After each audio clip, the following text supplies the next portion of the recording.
What's going on, guys? It's AK from Team Ghost. It's been a while since I had a video up on here, but we did do something this past weekend. Topped an event. Excuse the setup I got right now. Kind of the lighting is not the most optimal, but we're going to be getting some better equipment, better setup, and all that for some more videos up coming soon. So bear with me.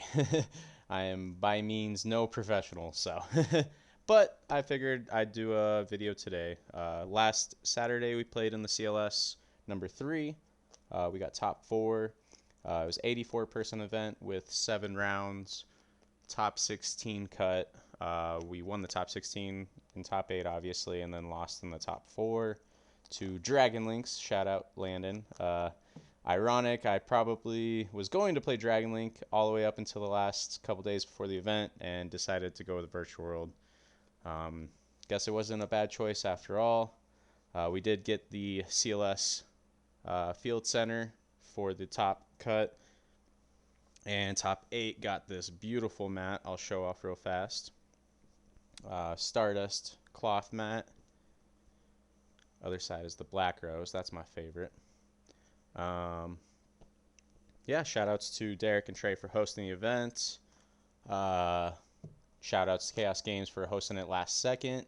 Supposed to be in Colorado Springs, and then last minute we kind of found out it was going to be in Pueblo. So a little bit longer of a drive, but it wasn't too bad. It was a fun event for sure. Shout outs to BB and Tom helping me play test, get ready for it. Shout outs to my girlfriend, Rihanna. I love you. This is not my first attempt at this video. We definitely had a couple tries and figured we'd try and get this setup going. So let me know how it looks. Yeah, like I said, it's a work in progress. Bear with me. Let's see any other shout outs. Shout out Team Ghost, of course. We do have our event next month. It's going to be November 6th. Burst of Destiny case to everyone in top 8. And then first place, of course, is going to get our Ghost trophy. And we do have Ghost mats. It's not going to be this mat. It's going to be a Ghost Championship mat. It's going to look awesome for everyone in top 16. And yeah, there's going to be a lot of other stuff like side events, probably some raffles, and a lot of other things like that. Check the description below. There'll be more. I'll have some information through a link on there to our Facebook. And if you're not part of our Facebook group, join our Ghost group. We'll have all our information coming out on all of that stuff coming out soon. So, but enough of me blabbering and talking too much. Let's get into the deck profile. So I did play Virtual Worlds. Decided to go with Crossout Designator since it just came out, and I was lucky enough to get 4 out of my case. I feel like it helps boost the deck's consistency, which has always been the problem of this deck. And yeah, it's always been a deck I've really liked. So yeah, we'll just get into it. 3 Lao Lao, 3 Lulu. These are all standard. You're not going to play less. I only played 2 Neon. There's a lot of lists that are on 2 Neon as well. I didn't think the third was important, especially with the second teleport we have now.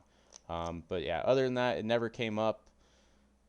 Having that third name, as long as you play with it right, you should be safe. So then 3 Kieran and 3 Gigi. That's all standard. Nothing had changed there. 3 City, 3 Kinglong. This card was insane for going second, negating Napaloosa and everything.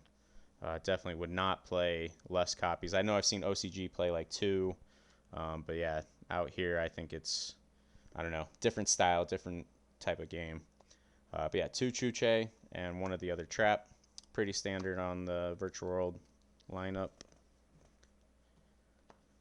Then I did play 1 Foolish Goods. I did not want to play more than 1 just to make sure I never had 2 in the same hand. But it just is really good to make sure you could start a play with sending the spell. That was also a big reason I was not going to cut the Keenlawn down.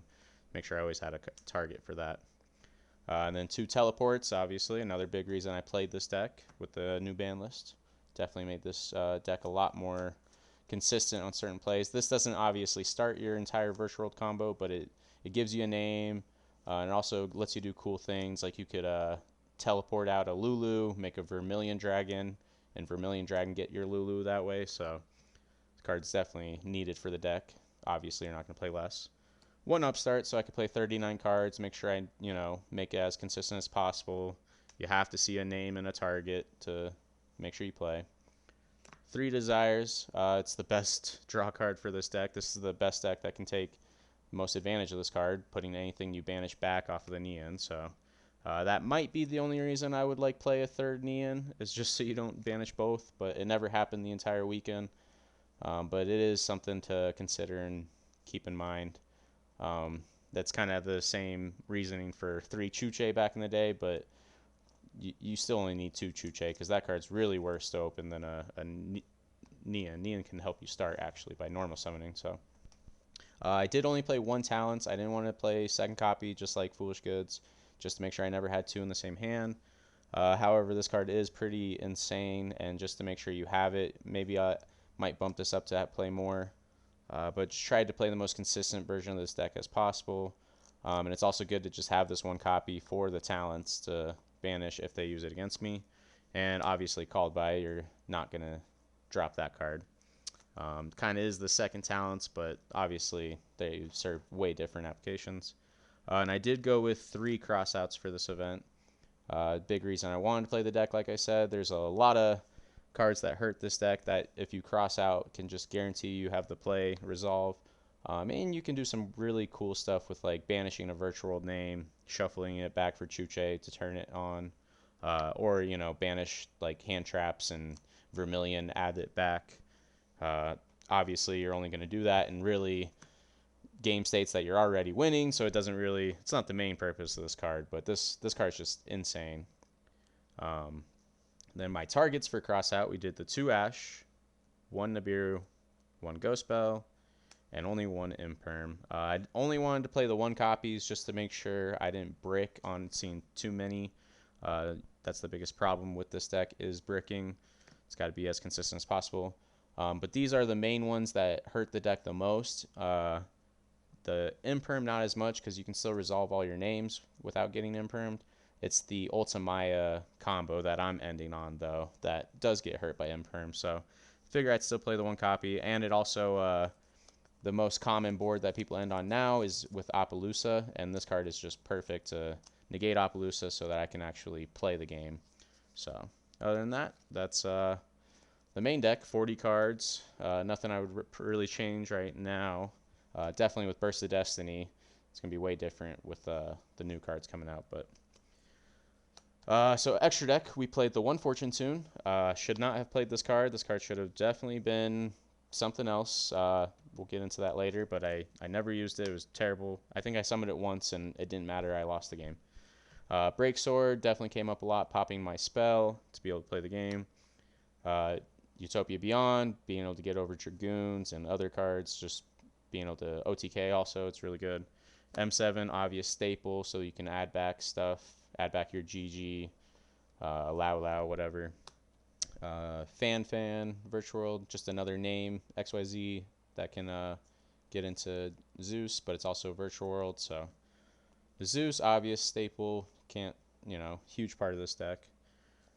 Pretty standard, Charge Warrior, obvious, Core Dragon, obvious, 6-star Virtual World, Shen, all pretty standard, Vermilion. And then I did play the Ultimaya package with Crystal Wing, and then the Muddy Dragon combo, and I used Kaliga.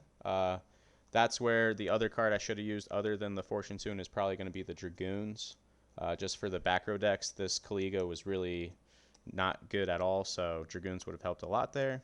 Or I probably would have played a level 9 Croco Dragon, just so I could have another card to draw.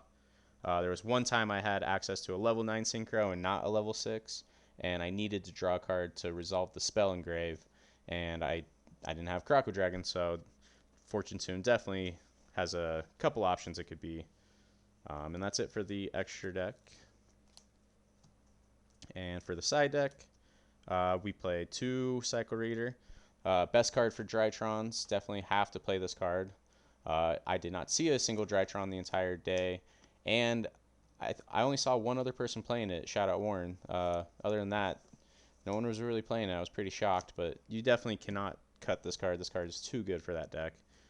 2 Lancias, it's the best card for to cross out for me going against my deck, but also a lot of the other decks in the format. It covers a lot of matchups, very strong. 2 Contact Cs, covers Tri Brigade and Prank Kids, a lot of other weird rogue matchups as well. And it's a level 6, so you could, I'd actually one time tribute summoned and made an M7 and added it back. It was actually really cool. We have the second Nibiru and the second Bell, just for the crossouts, have more coverage, and it's really good against a lot of the decks this format. We played the 1 Dark Ruler. My end board is really weak to Dark Ruler, so having this when I go first to cross out, if I can set cross out and use it on their turn, is really strong. And it's also a great card to break boards, get around like Opelousas and stuff. The Insane God card, Imperial Order, probably should be banned. Don't really need to explain that. 3 Twin Twisters for back row removal, 1 Harpy's Feather Duster, and 1 Red Reboot. Just to make sure the back row decks I can actually resolve and get around. And yeah, that's it for the side deck. And that is it for my deck profile. So appreciate everyone for watching the video. Definitely, like I said, bear with the setup. We're going to get some new equipment and stuff and get it looking a lot better. But definitely try if you want to see more content, like, subscribe, all that good stuff. And yeah, like I said, November 6th, Ghost Tournament. We'll see you guys there. Peace out.